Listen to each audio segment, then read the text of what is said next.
Welcome back students. This is Priyanka and today we are going to start with chapter 7. Chapter 7 is conservation of plants and animals. In this video we are going to discussing about conservation of plants and animals, how to conserve plant and how to conserve animals. Okay, this is the part 1 video of this chapter. Okay, so let's start. Firstly, topics to be covered in this video: introduction of ecosystem, forest and it's conservation. ठीक है, introduction सबसे पहले हम ecosystem का intro के बारे में discuss करेंगे. After then forest and their conservation. Introduction देख लेते हैं हम लोग. Every living organism on the earth is member of dynamic community. Dynamic community earth जो है ये, इसमें जितने भी आपके सराउंडिंग प्लांट एंड एनिमल्स हैं ये सब किस में रहते हैं, कम्युनिटी में रहते हैं. और इस डायनेमिक कम्युनिटी को हम बोलते हैं इकोसिस्टम. ओके, इकोसिस्टम में आपके इकोसिस्टम आपका पार्ट किसका है? इकोसिस्टम आपका पार्ट है living things and non living things. Okay, ecosystem में आपके लिविंग थिंग्स भी इंक्लूड हैं एंड नॉन लिविंग थिंग्स की. दोनों एनिमल्स जब एक दूसरे से इंटरेक्ट करते हैं, या मतलब दोनों आपके लिविंग एंड नॉन लिविंग जब एक साथ सराउंडिंग में पाए जाएंगे तो उसको हम बोलेंगे इकोसिस्टम. ठीक है, जो आपके प्लांटेड एनिमल्स की बहुत डायनेमिक कम्युनिटी है, डिफरेंट टाइप के variety of plant, different type of plants and different type of animals present होते हैं, उसको हम बोलते हैं इकोसिस्टम. और इकोसिस्टम में आपके लिविंग थिंग्स भी आएंगी और नॉन लिविंग थिंग्स भी. नेक्स्ट हम लोग देखते हैं, डू यू नो, क्या आप जानते हैं earth is the only planet with life. केवल अर्थ ही, why is the earth is the only planet with life. केवल अर्थ ही ऐसा प्लानट क्यों है जहाँ पर लाइफ पॉसिबल है? तो ऐसा इसलिए है बिकॉज अर्थ में वो सारी पॉसिबिलिटीज़ हैं जो लाइफ के लिए ज़रूरी है. लाइक यहाँ पर जैसे आपका हो गया प्रेजेंस ऑफ O2, ठीक है, एंड प्रेजेंट ऑफ सराउंडिंग. ठीक है, सराउंडिंग में आपके प्लांट्स हो गए. ठीक है, ये सारे आपके वाटर हो गया, प्रेजेंस ऑफ वाटर. ये सारी जो प्राइमरी नीड्स हैं लिविंग थिंग्स की वो सारी यहाँ पर सपोर्ट कर रही है. इसीलिए केवल अर्थ एक ऐसा प्लैनेट है जहाँ पर लाइफ पॉसिबल है. अदरवाइज आपके अदर प्लैनेट्स पर अभी तक कहीं भी किसी भी प्लैनेट में लाइफ जो है वो पॉसिबल नहीं हुई है. Next, there are numerous kind of plant and animals that exist on the earth. We can say that the earth diverse form of the life exist.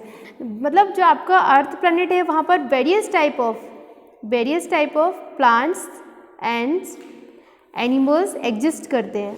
आप देख पा रहे होंगे डायग्राम में, various type of plant and various type of animals exist करेंगे एक साथ अर्थ पर, और इसी को हम बोलते हैं आपका डाइवर्सिटी. ठीक है, डाइवर्सिटी में क्या होता है, वेरियस टाइप ऑफ प्लांट और एनिमल जब एक साथ एग्जिस्ट करेंगे अर्थ में, एक दूसरे से इंटरेक्शन करेंगे, ठीक है, तो उसको हम बोलेंगे बायोडाइवर्सिटी. तो बात क्लियर हो गई. There are numerous kind of plant and animals. बहुत टाइप के प्लांट और एनिमल्स जो है वो अर्थ पर एग्जिस्ट करते हैं. We can say that the earth diverse form of life exist. इसलिए हम लोग कह सकते हैं कि अर्थ में डाइवर्स यानी वेरियस टाइप के plants life and animals life exist करती है. Next, biodiversity. तो बायोडाइवर्सिटी क्या है? It is a term use to the number of different form of plants and animals found on the earth. Previously भी discuss किया हम लोगों ने. बायोडाइवर्सिटी क्या है? डिफरेंट टाइप ऑफ प्लांट और एनिमल्स जब एक साथ अर्थ पर एग्जिस्ट करते हैं तो उसको हम बोलते हैं बायोडाइवर्सिटी. आप लोग देख पा रहे होगे यहाँ पर, as you can see in the figure, we can say the various type of plant here and various type of animals here. यहाँ पर डिफरेंट टाइप के प्लांट और एनिमल्स एक दूसरे के इंटरेक्शंस के साथ ईजिली सर्वाइव कर पा रहे हैं, क्योंकि विदाउट प्लांट जो है एनिमल सर्वाइव नहीं कर सकते हैं और विदाउट एनिमल्स जो है वो प्लांट सर्वाइव नहीं कर पाएंगे. ठीक है, तो दोनों एक दूसरे की म्यूचुअल अंडरस्टैंडिंग से रह रहे हैं, तो इसको हम बायोडाइवर्सिटी बोलेंगे. Maximum diversity is found in forest. Maximum मतलब बहुत डिफरेंट टाइप की वेराइटीज प्लांट्स की, यानी डिफरेंट टाइप के आपके फ्लोरा एंड डिफरेंट टाइप आपको fauna. Flora that means plants, okay, vegetation, and fauna that means various type of animals. तो different type के फ्लोरा एंड फ्यूना आपको देखने को कहाँ मिलेंगे? फॉरेस्ट में. फॉरेस्ट में आपको मैक्सिमम डाइवर्सिटी देखने को मिलेगी प्लांट एंड एनिमल्स की. Okay, now some examples there.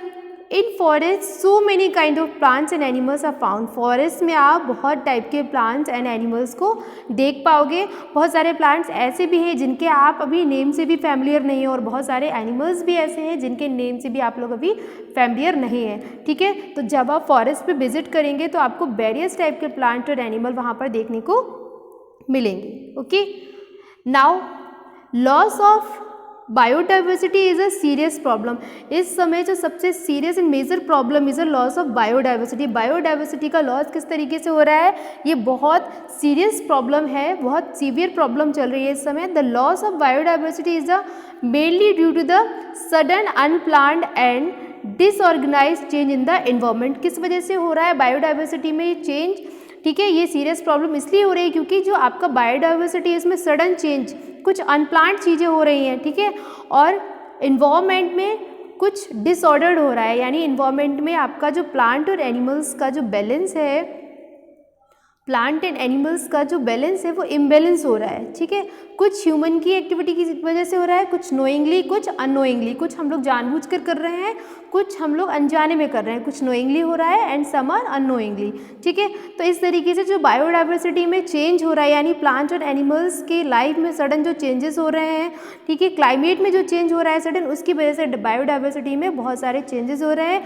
इससे अगर बहुत सारे इस तरीके से चेंजेस होंगे तो जो आपका इकोसिस्टम है, इकोसिस्टम आपका डिस्टर्ब हो जाएगा। ठीक है, इकोसिस्टम जब डिस्टर्ब हो जाएगा तो बायोडाइवर्सिटी में आपको बहुत ज़्यादा सफ़र करना पड़ेगा। बायोडाइवर्सिटी में भी चेंज डिस्टर्ब होगा, अगर इकोसिस्टम में डिस्टर्ब होगा तो इस तरीके से बहुत सारी सीवियर कंडीशंस को, सीवियर प्रॉब्लम्स को हमें आगे फेस करना पड़ेगा अगर ऐसे ही कंटिन्यूसली चलता रहा तो।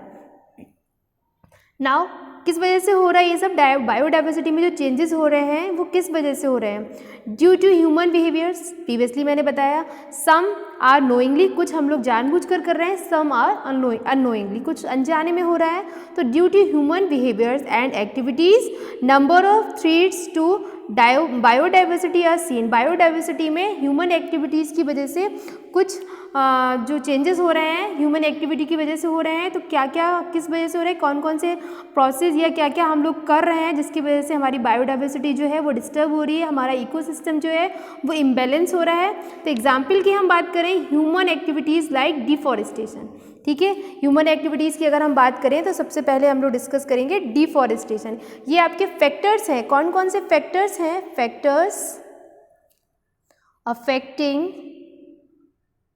Factors affecting biodiversity.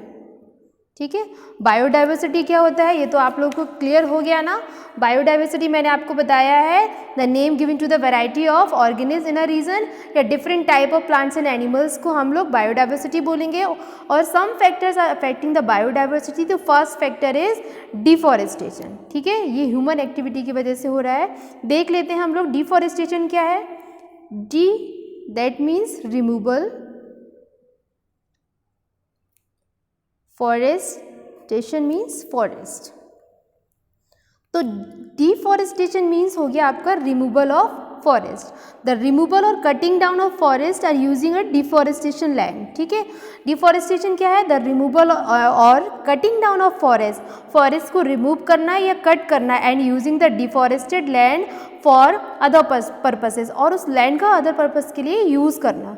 Okay, so it's defined as removal and falling या cutting of trees for loggings. ठीक है, लॉगिंग्स के लिए लोग इसका यूज़ करते हैं, फॉरेस्ट को काटते हैं, एग्रीकल्चर्स के लिए भी करेंगे, ग्राजिंग ऑपरेशंस के लिए भी इसका यूज़ करते हैं। ठीक है, कभी कभी हम लोग अपनी लाइवलीहुड के लिए भी फॉरेस्ट को कट करते हैं। ठीक है, कभी कभी एनिमल्स ओवर ग्राजिंग के लिए फॉरेस्ट को ईट कर लेते हैं, या जो प्लांट्स हैं वेजिटेशन हैं उनको ईट कर लेते हैं। कभी कभी बहुत ज़्यादा लॉगिंग्स मतलब इंडस्ट्रीज़ या हाउस बनाने के लिए हम फॉरेस्ट को कट करते हैं। ओके, कॉजेज ऑफ डिफॉरेस्टेशन, क्या क्या कारण हैं डिफॉरेस्टेशन के, तो देख लेते हैं। There are following causes of deforestation here. The first is rapid urban development, कि जो आपका फॉरेस्ट देख पा रहे होंगे आप लोग डायग्राम में, जो फॉरेस्ट इस तरीके से देख रहा है आपको, आधे भी फॉरेस्ट कट हो चुका है। तो फॉरेस्ट की कटिंग या डिफॉरेस्टेशन किस लिए हो रहा है कि अर्बनाइजेशन हो रहा है, मतलब वहाँ पर आपका जो लैंड एरिया है, जो फॉरेस्ट है उसको कट कर उसको लैंड एरिया में कन्वर्ट करके वहाँ पर अर्बनाइजेशन हो रहा है, इंडस्ट्रीज़ बनाई जा रही हैं, हैं, होटल्स बनाए जा रहे हैं, ठीक है, अकॉर्डिंग टू कॉम्प्लेक्सेस बनाए जा रहे हैं, ठीक है। Clearance of agriculture to grow more food, ज़्यादा से ज़्यादा मात्रा में फूड को ग्रो करने के लिए, जैसे आपने फूड, हमने आपको क्रॉप्स पढ़ाई थी, कैश क्रॉप और फूड क्रॉप्स। तो फूड क्रॉप्स तो हमारी नीड है, वो तो हमें ग्रो करनी पड़ेगी, लेकिन कैश क्रॉप, ज़्यादा मात्रा में कैश क्रॉप ग्रो करने के लिए भी डिफॉरेस्टेशन किया जा रहा है, ताकि उससे अगर कैश क्रॉप ग्रो करेंगे तो एक तरीके से वो आपके फाइनेंशियली आपको हेल्प करेगा, यानी फाइनेंस को बढ़ाने के लिए, या आप कह सकते हैं इनकम के लिए, कैश क्रॉप के लिए जो डिफॉरेस्टेशन है वो किया जाता है। नेक्स्ट देखते हैं, fuels requirement for cooking food, मतलब फ्यूल्स की रिक्वायरमेंट के लिए, खाना पकाने के लिए फ्यूल्स की रिक्वायरमेंट होती है। जैसे देखा होगा इन विलेजेस चूल्हाज क्या यूज़ करते हैं, चूल्हा का यूज़ करते हैं, तो उसको बर्न करने के लिए स्टील की रिक्वायरमेंट होती है, वो वुड होती है, और ये वुड लकड़ी आएंगी कहाँ से, तो इसके लिए भी कभी कभी डिफॉरेस्टेशन किया जाता है, जंगलों में कटाई कर ली जाती है। टिम्बर्स के एक्सप्लोटेशन के लिए भी, ठीक है। Using land for setting up industries, आप मतलब इंडस्ट्रीज़ को सेट करने के लिए फॉरेस्ट का कट करते हैं, यानी डिफॉरेस्टेशन करते हैं, ताकि वहाँ पर फॉरेस्ट को कट करके उस जगह पर आप क्या बना सके, बड़ी बड़ी इंडस्ट्रीज़ को बना सके।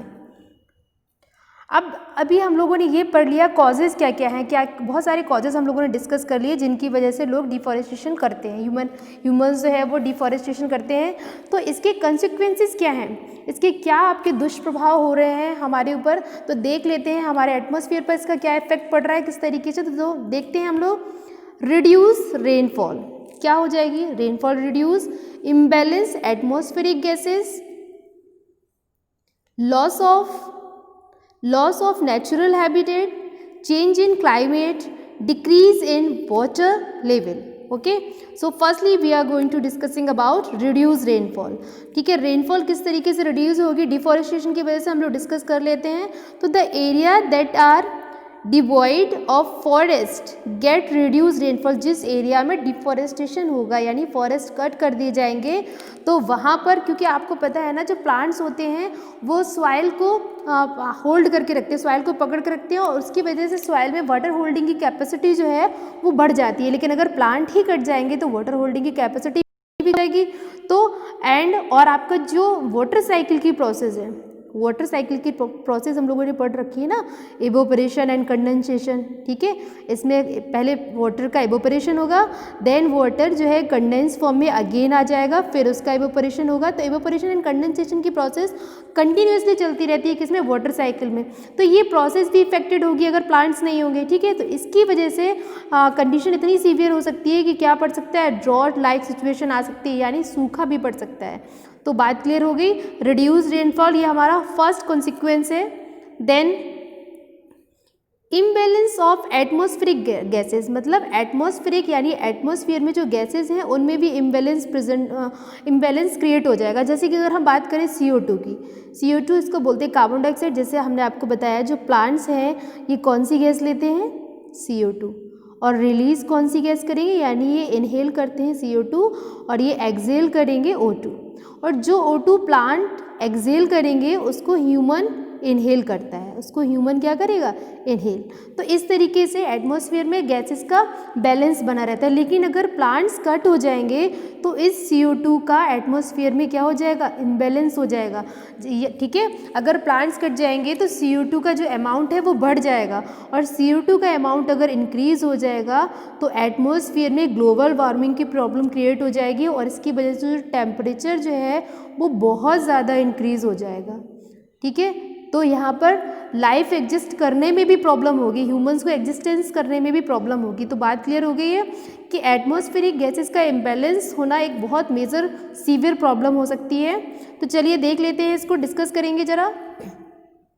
It disturb the imbalance between CO2 and O2, यानी कार्बन डाइऑक्साइड एंड ऑक्सीजन के बैलेंस को डिस्टर्ब करेगा ये आपका डिफॉरेस्टेशन प्रोसेस जो है गैस एटमॉस्फेयर में, which further result in increase the CO2, जैसा कि मैंने आपको भी एक्सप्लेन किया, जिससे एटमॉस्फेयर में CO2 का अमाउंट बहुत ज़्यादा इंक्रीज़ हो जाएगा। अगर CO2 का अमाउंट इंक्रीज़ होगा तो क्या हो सकता है, तो क्या होगा, ग्लोबल वार्मिंग। और ग्लोबल वार्मिंग क्या है, आपका एटमॉस्फेयर में जो टेम्परेचर है वो बहुत ज़्यादा हाई हो जाएगा। Clear. Now we have a loss of natural habitat, ठीक है।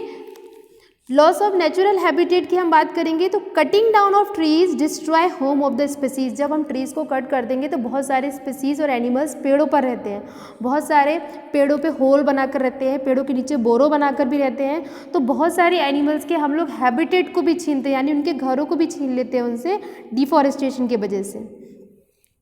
Now next, change in climate.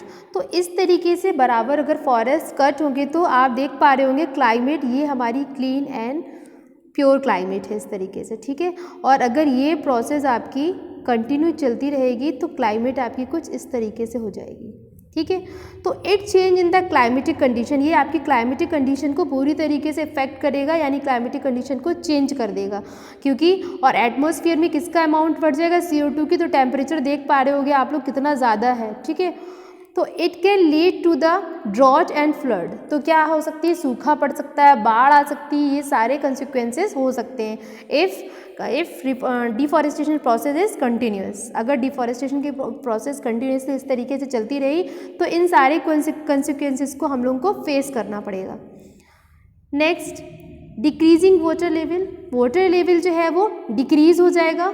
It decrease the water holding capacity of soil, ये वाटर होल्डिंग कैपेसिटी जो सॉइल की होती है वो डिक्रीज हो जाएगी, क्योंकि प्लांट्स, आपको पता होगा प्लांट्स में बहुत सॉइल जो प्रोफाइल जब हम पढ़ते हैं तो वहाँ पर डिफरेंट टाइप ऑफ लेयर्स पढ़ते हैं, ठीक है। तो फर्स्ट बोलते हैं हम टॉप सॉइल, ठीक है, फर्स्ट लेयर को हम लोग बोलेंगे topsoil, then second subsoil, then third is bedrock, ठीक है।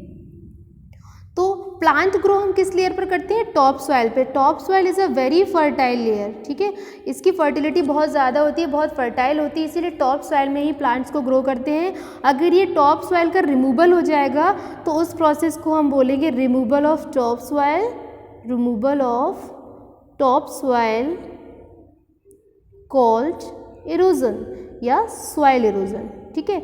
तो removal of topsoil is known as soil erosion. अगर सॉइल की टॉप लेयर रिमूव हो जाएगी तो उस प्रोसेस को हम बोलेंगे सॉइल इरोजन, और जब सॉइल इरोजन हो जाएगा तो सॉइल की वाटर होल्डिंग की जो कैपेसिटी होती है वो टॉप लेयर में सबसे ज़्यादा होगी, क्योंकि प्लांट्स की जो रूट्स होती है वो सॉइल को क्या बांध कर रखती है एक तरीके से, तो वहाँ पर वो वाटर होल्ड भी करती है। वाटर होल्ड करेंगी तो वाटर जो है प्लांट्स के थ्रू ट्रांसपरेशन की प्रोसेस होती है ना, प्लांट्स में ट्रांसपरेशन की प्रोसेस होती है जिसमें कि वाटर जो है वाटर वेपर में कन्वर्ट होता है प्लांट्स का, ठीक है। और सीज एंड ओशियन का वाटर जब वाटर वेपर में कन्वर्ट होता है तो उसको हम बोलते हैं एवोपरेशन। क्लियर हुई? तो इस तरीके से सारा इम्बेलेंस हो जाएगा तो वहाँ पर जो सॉइल है उसकी वाटर होल्डिंग की कैपेसिटी भी क्या हो जाएगी, कम हो जाएगी। It also decrease the infiltration rate of water into the ground, ठीक है। इससे जो वाटर जो है सीव होकर यानी छन छन कर नीचे पहुँच जाता है ना, तो वो भी आपका डिस्टर्ब हो जाएगा, तो वाटर आपका इनफिल्ट्रेशन प्रोसेस भी आपकी खत्म हो जाएगी धीमे धीमे। तो इस तरीके से वाटर लेवल जो है वो क्या हो जाएगा, डिक्रीज हो जाएगा। As you know now forest are playing an important role. हम सभी लोग जानते हैं ना फॉरेस्ट बहुत इंपॉर्टेंट रोल प्ले करते हैं, therefore they have to be conserved, इसलिए हमें इनको क्या करना चाहिए, कंजर्व करना चाहिए, ठीक है। कंजर्व किस तरीके से करेंगे, तो कंजर्व करने के लिए हम लोग करेंगे डिफरेंट वेज से हम कंजर्व कर सकते हैं फॉरेस्ट को। So different ways of conservation of forest. सबसे पहले first step is reforestation. Reforestation इसको हम एफॉरेस्टेशन भी बोलते हैं, ओके, एफॉरेस्टेशन या deforestation. Preventing forest fires, preventing forest fire, grazing in forest is to be controlled, okay.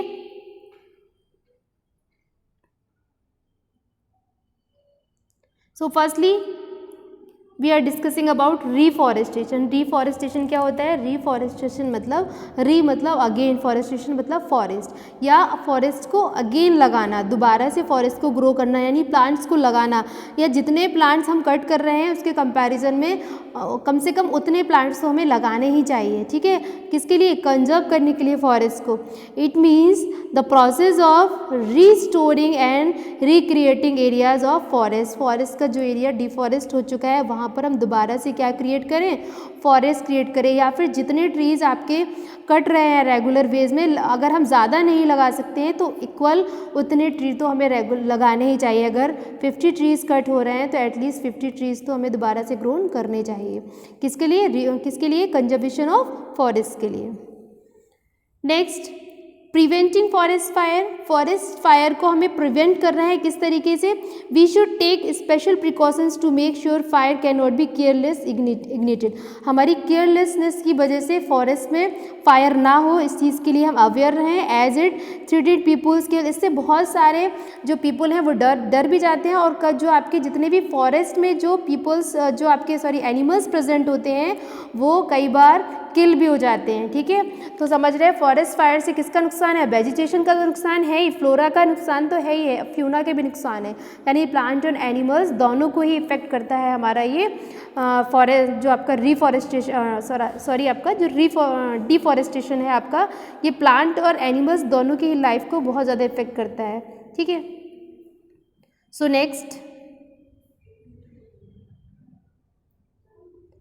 ग्राजिंग in forest is to be controlled, ठीक है। एनिमल्स जो हैं वो ग्राजिंग करते हैं, ठीक है, बट ओवर ग्राजिंग नहीं होनी चाहिए। कभी कभी बहुत ज़्यादा ओवर ग्राजिंग की वजह से जो आपका प्लांट्स है या वेजिटेशन है वो खत्म होने लगती है। Grazing control can be actually prevented soil erosion. Grazing की वजह से जो है सॉइल एरोजन की प्रोसेस हो जाती है, यानी सॉइल एरोज हो जाती है, टॉप सॉइल उसकी जो यानी removal of top layer of the soil, ठीक है, which is again essential as we know top layer fertile as well as habitat various of organisms। जैसा कि मैंने प्रीवियसली भी बताया कि जो टॉप सॉइल होती है ये बहुत फर्टाइल होती है, ठीक है, प्लांट हम इसी सॉइल प्रोफाइल पर ग्रो करते हैं, ठीक है, और ओवर ग्राजिंग की वजह से सॉइल क्या एरोजन हो जाता है, यानी सॉइल एरोड हो जाती है। तो उसकी वजह से जो है प्लांट, और दोबारा से जब हम सॉइल, अगर एक बार सॉइल एरोज हो जाए तो दोबारा इसमें अगर हम प्लांट ग्रो करेंगे तो वो हाई यील्ड प्लांटेशन नहीं होता है, क्योंकि उसकी फर्टिलिटी क्या होती है, डिक्रीज हो जाती है, ठीक है। आज की वीडियो में इतना ही। Thank you for watching this video. मिलते हैं नेक्स्ट वीडियो में, तब तक के लिए टेक केयर, बाय बाय।